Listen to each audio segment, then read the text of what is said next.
మీ business ఏదైనా మీ ఊర్లో promotion చేయాలంటే అది సుమన్ టీవీతోనే సాధ్యం. ఇప్పుడే సంప్రదించండి. హర్ష సాయి పేరుతో మీకు ఫోన్ గానీ మెసేజ్ గానీ వచ్చిందా?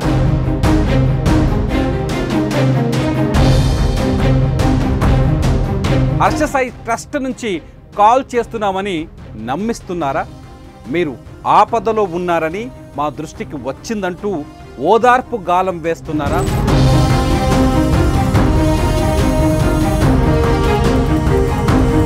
డాక్యుమెంటేషన్ కోసం కొంత అమౌంట్ ఖర్చు అవుతుందని, అది కడితే మీకు లక్షల్లో డబ్బులు వస్తాయంటూ ఆశ చూపిస్తున్నారా?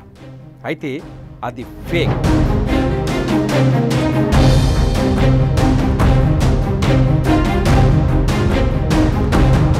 అదంతా నిజమని నమ్మితే తప్పులో కాలేసినట్లే. వారి మాయమాటలకు మురిసిపోతే మీరు మోసపోయినట్లే. హర్ష సాయి పేరుతో నయా దందాకు తెరలేపిన మాయగల్ల మోసపూరిత మాటలు.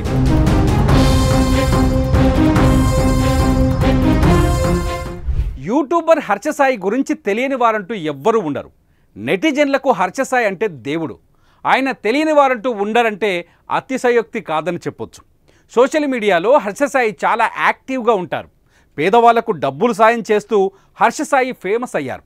ఎంతోమందికి తన వంతు సాయం చేసి మంచి పేరు కూడా తెచ్చుకున్నారు. ఆపదలో ఉన్న వారి దగ్గరకు నేరుగా వెళ్ళి తనకు తోచిన సాయం చేస్తాడు. ఇప్పుడు అదే సైబర్ నేరగాళ్ళు ఆసరగా చేసుకుంటున్నారు. హర్ష సాయి పేరు చెప్పి అమాయకుల దగ్గర నుంచి అందిన కాడికి అడ్డంగా దోచుకుంటున్నారు. హర్ష సాయి పేరు చెప్పి అమాయకుల నుంచి ఎలా డబ్బు దోచేస్తున్నారో ఓసారి చూద్దాం.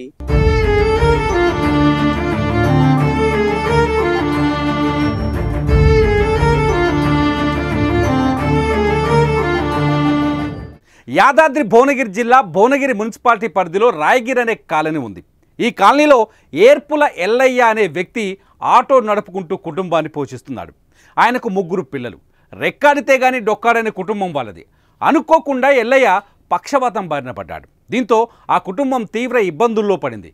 ఆటో నడిపే ఎల్లయ్యకు తన కూతురు కుడి భుజంలా మారి ఆటో నడిపిస్తుంది. దీంతో వారి కన్నీటి గాథ విన్న సుమన్ టీవీ వారిని ఆదుకునేందుకు ముందుకొచ్చింది. సుమన్ టీవీ చేయుతతో ఎందరో దాతలు ఎల్లయ్యకు సాయం చేయడం మొదలుపెట్టారు. అలా ఎల్లయ్య బ్యాంకులో పడుతున్న డబ్బుపై సైబర్ నేరగాళ్ల కన్ను పడింది. ఎలాగైనా ఆ డబ్బులు కాజేయాలని ప్లాన్ వేసుకున్నారు. కటిక పేదరికంలో ఉన్నారనే కనీస జాలి కూడా లేని సైబర్ నేరగాళ్లు దాతల సొమ్మును నొక్కేయాలనుకున్నారు. వెంటనే హర్ష సాయి ట్రస్ట్ పేరుతో కాల్ చేశారు. మీకు 3 లక్షల రూపాయలు ఇస్తామని, మొదట 4,000 రూపాయలు కట్టాలని నమ్మించారు. అది నిజమేనని నమ్మిన ఎల్లయ్య వారికి డబ్బులు కొట్టాడు. కొద్దిసేపటి తర్వాత మళ్ళీ అదే ఫోన్. ఈసారి 20,000 రూపాయలు ఇవ్వాలని కోరారు. దీంతో అనుమానం వచ్చిన ఎల్లయ్య సుమన్ టీవీ ప్రతినిధికి కాల్ చేసి జరిగిందంతా చెప్పారు. దీంతో వారు పోలీసులను ఆశ్రయించడంతో సైబర్ నేరగాళ్ల గుట్టు రట్టయింది.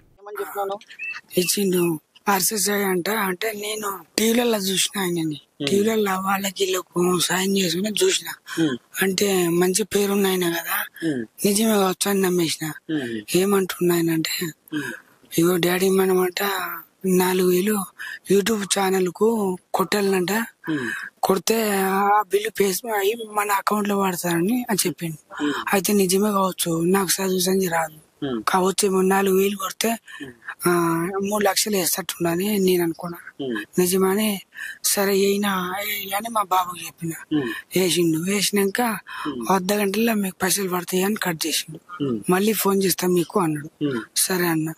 ఒక 5 నిమిషాలలో మళ్ళీ ఫోన్ చేసి మీకు ప్రైవేట్ బ్యాంక్ ఉందని అడిగిండు. ప్రైవేట్ బ్యాంకు మాకు లేదన్న.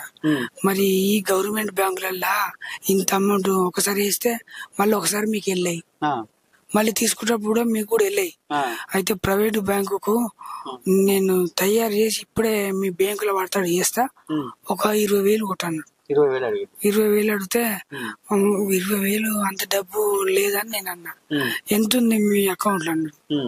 ఎంతుంది మా బాబు నాడు చెప్తాను, మళ్ళీ ఫోన్ చేస్తా అని కట్ చేసి. హర్ష సాయి పేరుతో మోసాలకు పాల్పడ్డం ఇది కొత్తేమీ కాదు. గతంలోనూ ఎందరో అమాయకులను బురిడి కొట్టించారు కేటుగాలు. ఆర్థికంగా చితికిన వారు, ఆపదలో ఉన్నవారు, సాయం కోసం ఎదురు చూసే వాళ్లే వీళ్ళ టార్గెట్. ఎందుకంటే వీళ్ళైతేనే ఈజీగా మోసం చేయొచ్చని ప్లాన్. పైగా ఇలాంటి వారు మోసపోయామనే విషయాన్ని బయటకు చెప్పరు. కేసులు కోర్టులు అని తిరగరు. అందుకే ప్రధానంగా వీరినే లక్ష్యంగా పెట్టుకొని చెలరేగిపోతున్నారు సైబర్ నేరగాళ్ళు, జాగ్రత్త.